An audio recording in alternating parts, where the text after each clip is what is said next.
Good afternoon, good morning, good evening, whenever you're watching this, and welcome to the fall, winter, spring season 2017-2018 of Theater Talk. I'm Jack Arnicke, and I'm joined by the cast, or many members of the cast, of The Color Purple, performing at Proctor's Theater.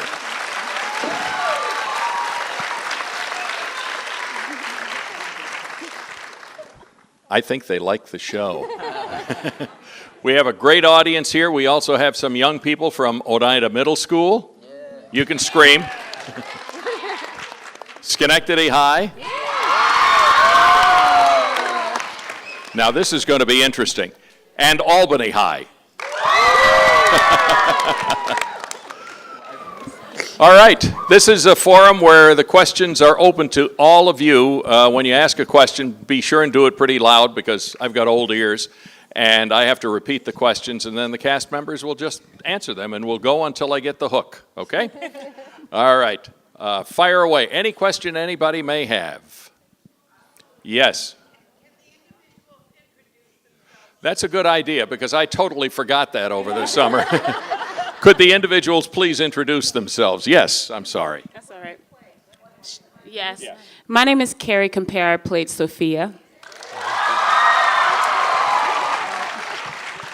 Hi, my name is Erica Durham. I played Squeak. Hi, everyone. I'm Adriana Hicks. I played Celie. What's going on, everyone? I am Amar, and I played the guard. Hi, I'm Nyla Watson, and I'm a female swing. Hello, I am Jay Daughtry, and I played Harpo. Hi, my name is Michael, and I cover all the guys. Hi, my name is Kyle Baird, and I play Bobby and Buster. Hi, my name is Jared Dixon. I play Grady. Hi, I'm Gavin Gregory, and I play Mr. And I swear this is about the first time we've had almost as many cast members as we have an audience. It's remarkable. Thank you all very, very much for coming down. Okay, wide open for questions now. Yes.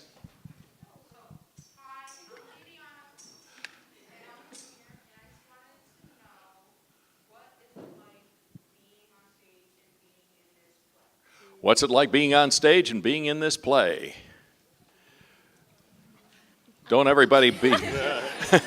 Oh, okay. Well, this is something that I usually say all the time. It's all of the feelings in a good way because it's such an amazing journey to take, from my character. And there's so many well-rounded characters on the stage. And this story in general is such a blessing, especially for the nation right now, I think. Yeah, and that in itself is an honor to be able to breathe life into this story every single day, knowing that individuals like you all are so touched by it. And look at us, we're all the nations, everybody's individuals, everybody is different. It's a huge melting pot, and that's the power behind doing this. And yeah, it's an honor to do it every single night. Yeah. That's great, and I'm sure all of you agree with that answer, absolutely.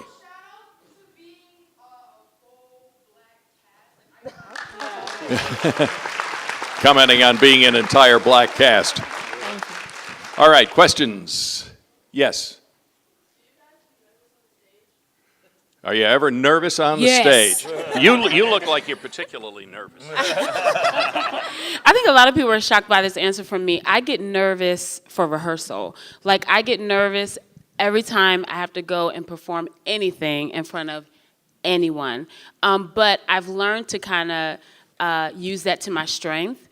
A lot of times for me, the nervousness means that I'm not alone. I'm not depending on me to make this happen. I'm a believer. I believe in Jesus Christ. I don't know how many believers we have in here, but I do pray, and I believe that He is with me. And when I feel that nervousness, I'm like, okay, I know I can never, ever, ever depend on me to get through this. So when I don't feel it, then I'm like, Lord, where you at? Where you at, Lord? So to answer your question, yes, every time for me. You're hiding it well in my presence, I might add. Yes. Could you say it just a little louder?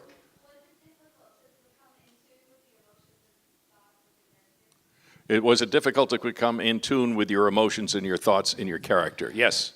So for me, me being me, am not an emotional person. So I had to make everything very personal. So like when Sophia is in jail, I have to see her as Carrie, in jail. And it allows me to get to that place. So for me, I have to personalize everybody. Celie is Adriana to me. Mr. is Gavin to me. So that's what helps me to, get emotional whenever I need to be emotional. Anybody else?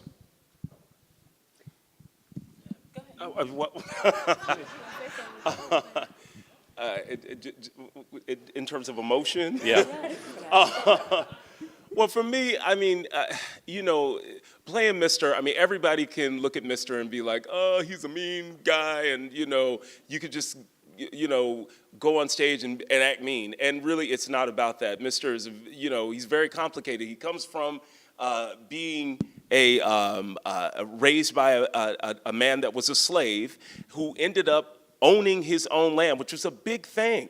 And then, but it was a hard existence for him because his father had to be a taskmaster on him, and they lived hard and they saw things in one particular way. But, with Suge Avery in his life, he had to get in tune, or he started feeling these emotions in a way that he wasn't brought up to feel that way. And so he dealt with women in the only way that he knew how to deal with women. And with his redemption, to me, it allows me to play a plethora of emotions with that, and I have to pull from so many different kinds of things because that's not my experience. I'm actually an actor. I'm not a mean guy. Everybody, so you have to pull from those places in your life as an actor that actually can take you there. You know what I mean? In terms of if I gotta cry, what am I going to think about to get me in this particular situation? Many different actors have many different ways of doing it. But yeah, it's all about getting in tune with whatever your life experience has afforded you to be able to speak through that character. Okay, good. Questions? Yes. For the understudies, how do you study and rehearse all the different parts? For the understudies, how do you study and rehearse all the different parts? I'm actually a female swing, so I understudy the three church ladies and Olivia. And for me, She was on last night. and for me, it's about making sure that while they're learning it, I'm using the 10-minute breaks or the 5-minute breaks to get up and do what I need to do. Because the only time that the only time that I sang through the show completely without the soundtrack in my hotel room and with the lights and the wigs and the costumes was yesterday with 2,000 people watching me. You know what I'm saying? So it's the process of knowing what works for you, taking notes that you can regurgitate when it comes time to put it on its feet, turning your hotel room into the stage, turning the lobby of the hotel into the stage, turning the green room upstairs in the theater into the stage, turning the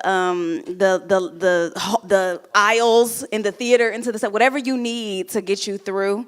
And then asking a lot of questions. We have a beautiful ensemble that they're nice enough to be able to answer questions when you need them answered. And we have an amazing dance captain who answers questions and goes to stage management on our behalf so that we can get enough rehearsals and enough time on stage, and that we can get on stage when we need to and have walkthroughs and whatever we need. So he takes very good care of us as understudies and swings and stuff. Good. Question? Yes, ma'am. What's the time period of the show supposed to be? Early 1900s through 1940, like almost right before the World War II. Yeah, right. It's from early 1900s to there. Yeah. Okay. Yes. What made you want to be an actor, singer? You guys were just so wonderful. Your voices are amazing.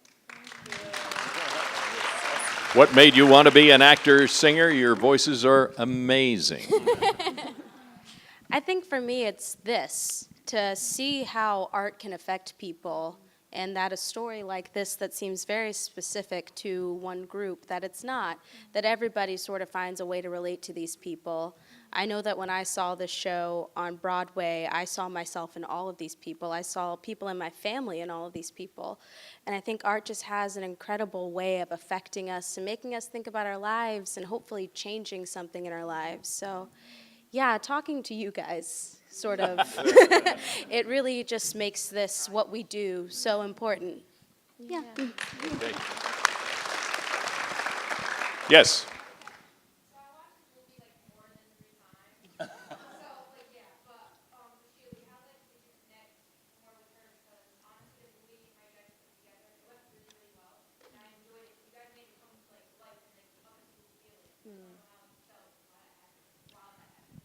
Okay, she watched the movie like 3 times and just wondering how the connection was made. Wow. First of all, going back to the book Alice Walker wrote, and watching the movie, because I love the movie as well. It's really beautiful. It was an amazing journey, and not to mention seeing the other productions that have come before this and also being a part of the original Broadway cast. And I was a swing whenever I started out in this show. So getting to watch these phenomenal women and now having the responsibility to step into these shoes has been so rewarding and so fulfilling. And the way that I approached it, I promised myself, I said, Adriana, you must be honest and be you on stage. That is all that you have, because the world needs to see that. Like with each and every individual that's in this room and in the world, we all have our individuality that must be seen.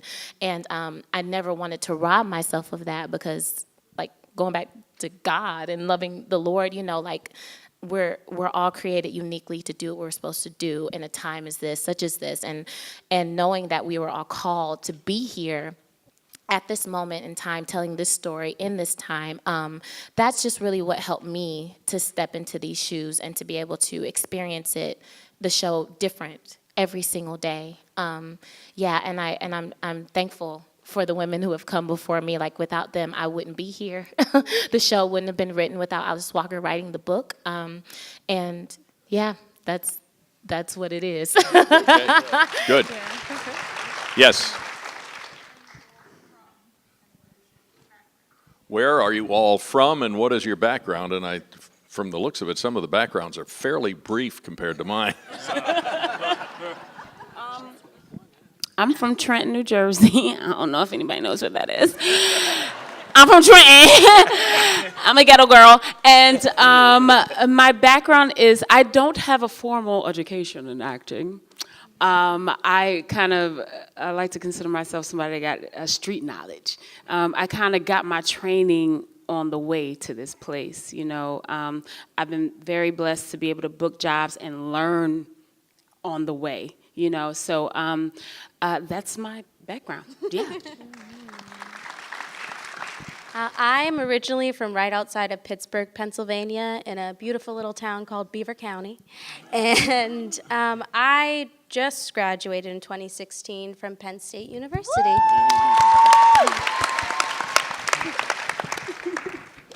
Awesome. I was born in California, but I'm really, really from McKinney, Texas. So this is a big move for me. And I've only lived in New York. I've lived in New York for 2 years. And yeah, now I'm about to go live around the country. That was fierce. My musical theater background, I went to University of Oklahoma for musical theater. And yeah, it's just been constant ever since.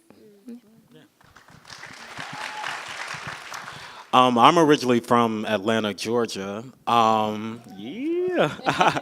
And as far as musical theater, I got my BA in theater from a small, historically black college and university called Albany State University. Yeah. In Albany, Georgia, though. And from there, I went and I got my MFA in acting from LSU. And yeah, I'm new to New York. I recently moved to New York in January and was blessed to join this amazing group of people. So yeah. I'm from Cleveland, Ohio. I graduated in 2014 from the Conservatory of Music at Baldwin Wallace University. I moved to New York soon after in 2014. Last year, the year of 2016, I did a little show called Wicked the Musical. I was on tour with them for a year, and then I moved back to New York in February, and soon after booked this. I am from Bartow, Florida, which is in Polk County, Florida. And I went to an even smaller historically black college and university called Bethune-Cookman University. Yeah. I graduated with my degree in marketing, so I worked for BET for a while, and then I left BET and worked for Wachovia Bank as a small business banker. The banks crashed, and I moved to New York, and here we are today. I'm originally from Miami, Florida. And I, just like Carrie, I did not go to school for acting. I went to school to be a teacher. And I spent the last 5 years of my life teaching kids across the world the importance of music with a group called the Young Americans. And then, come on, Young Americans.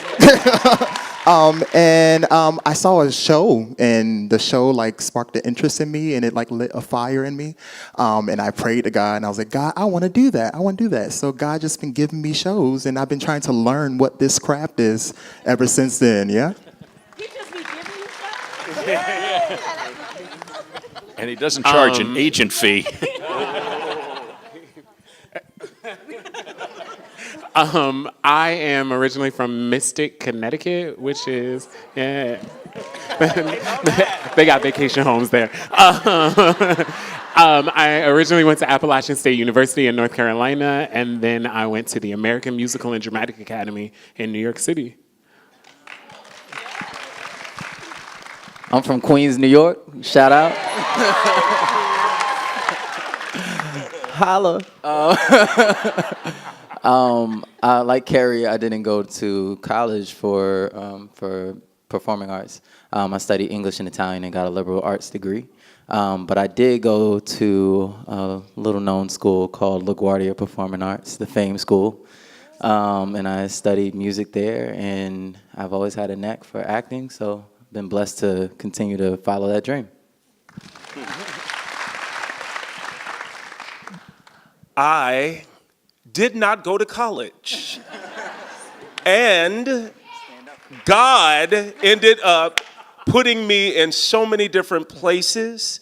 I had a big voice when I was a kid, and I kept on singing, and I started, trying to do talent shows and stuff like that, and recording music, and then ended up finding where the universe ended up landing me in Atlanta, Georgia. I'm originally from Warren, Ohio. I moved to Atlanta, Georgia. I started working in theater there, and I always tell people that I went to the school of OJT, on-the-job training. Yep. Yeah, and also it's interesting too, because just know this, everybody's path is different, and if you go to school, that's great. Yeah. If you don't, and I'm not saying don't go, because I think that if the opportunity is there for you, I think that you should take advantage of it. But don't be ashamed when you didn't, because I remember being in a show and everybody was like, oh, I got my MFA in this, I got that. And then I realized something. I was like, well, I'm doing the same thing and I'm making more money than you, and I'm a lead in something. Don't front. You see what I'm saying? So you have got to, you really have to, you got to do the work. You've got to, I studied people. I had the opportunity to work with, actually LaShawn's, which was the very first Celie, won a Tony Award. I worked with Audra McDonald. I've worked with Norm Lewis. I mean, there's so many people that I've had the opportunity to look and get my education from. Yeah. So that, I'm a gypsy. Hi. And I'm an OJT too. Yeah. So good. All right. Yes. First hand up in the front there, yes. Did you guys paint your dressing table yet? Did you guys paint your dressing table yet? No, not yet. It's going to be done, though. I think somebody said that you were going to do it. You might not know that. You might not know that yet. This should be a team effort. This should be a team effort. So many different cultures and ideas here. It should be a team effort. Yes.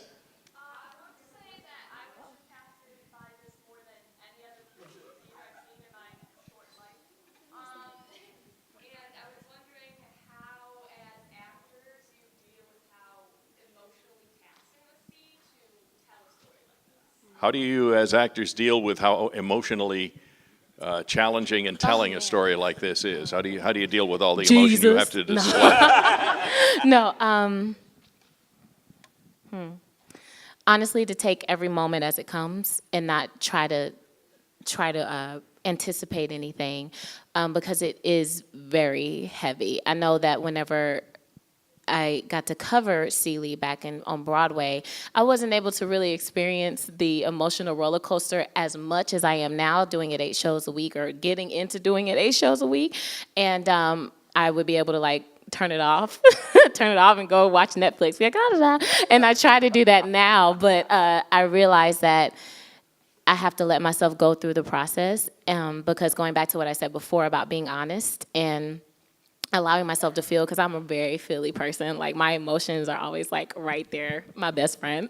So that can be dangerous as well too. So I've just learned how to just go with the flow of it and know that you are Adriana Hicks and this is a story that you're telling. Continue to honor it, continue to portray it the best way that you can, and allow that to be the settling that I need, to be the medicine that I need in order to get through it, because it is a lot. It physically wears on me to where I'm breathing hard. I'm like, Adriana, stop breathing so hard, to where it messes with your voice. It does. It just goes everywhere. But yeah, just take it one step at a time. That's what I do.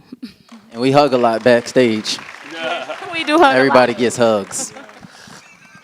I was just going to say, to answer that really quickly, I'm an actor of empathy, so I have to, there's a very powerful scene, I think, for Sophia and Celie, where Sophia says absolutely nothing, and it's the jail scene, and it's the most emotional for me. A lot of people think it's Hell No when I'm singing Hell No and going off. It's the jail scene that's the most emotional for me, and you really do sometimes go to a very deep place, but when I think of it empathetically, I'm thinking of all the women who, even though Sophia never says a word in that scene, women who suffer in silence. And I'm able to play that scene from that space. And then I have a moment when I walk off, I always grab, where is he? I always grab Amar's hand, because I like a thank you for walking me out. And then I have a moment, and then I'm quickly like, okay, those same women that you cried for, now you need to get some victory out of this. Yeah. So if you think of it that way, you are able to kind of move through it, and you have to and continue the arc of this journey for the character. Yeah. I just wanted to add something to that real quick, if I could. One of the hardest things for me to do every day is to call this beautiful woman ugly. It is so hard. It really is. I mean, and not because, because she is a beautiful woman just aesthetically, but also the fact knowing her and feeling that it's a hard thing. But in order to, when you watch stories being portrayed, you have got to put yourself, like you were saying, in the shoes of that character. You cannot have an opinion about what it is that you're playing. You've got to play it so everybody else can bounce off of that and play off of that. If not, no one is getting the story. You know what I mean? So you have to just allow yourself to go there, but also come back. Laugh a little, joke with somebody. You know what I mean? Because what we're dealing with some heavy stuff here. It is very heavy, but you gotta find a way to let it go. And I like to laugh and listen to Lettucey. So. And remember, he said he's an actor, he's not a bad guy. All right, we have time for one more because they have got to go eat. And how about right there with your hand raised? Yes, you were just looking around, you just put your hand down. Glasses, you.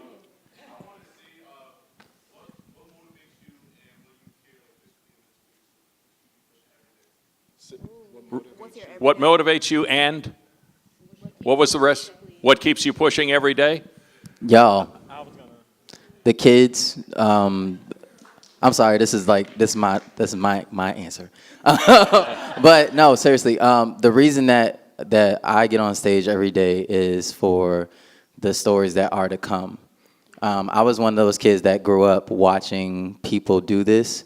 My dad was a performer, and I watched a lot of people on stage tell these stories. I was watching people like Gavin on stage when I saw him in The Color Purple on Broadway in 2008. Because he old. But in some way, I like to think that I am the seed that was planted.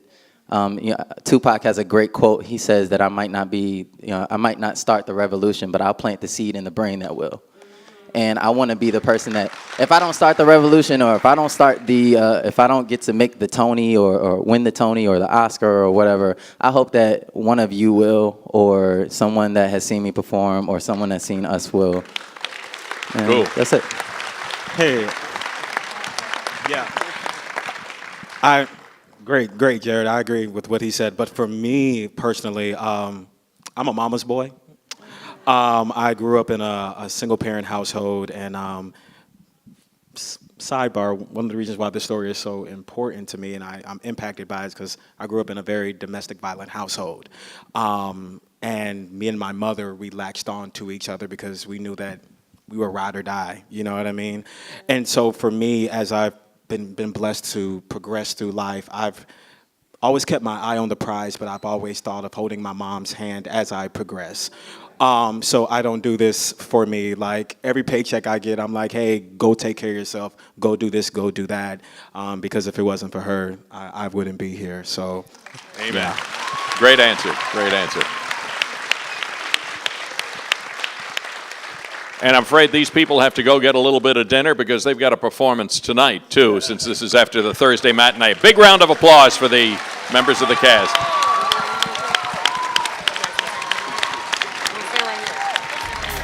Thank you all very much. Have a wonderful afternoon. Thank you for joining Theater Talk. We'll see you next time.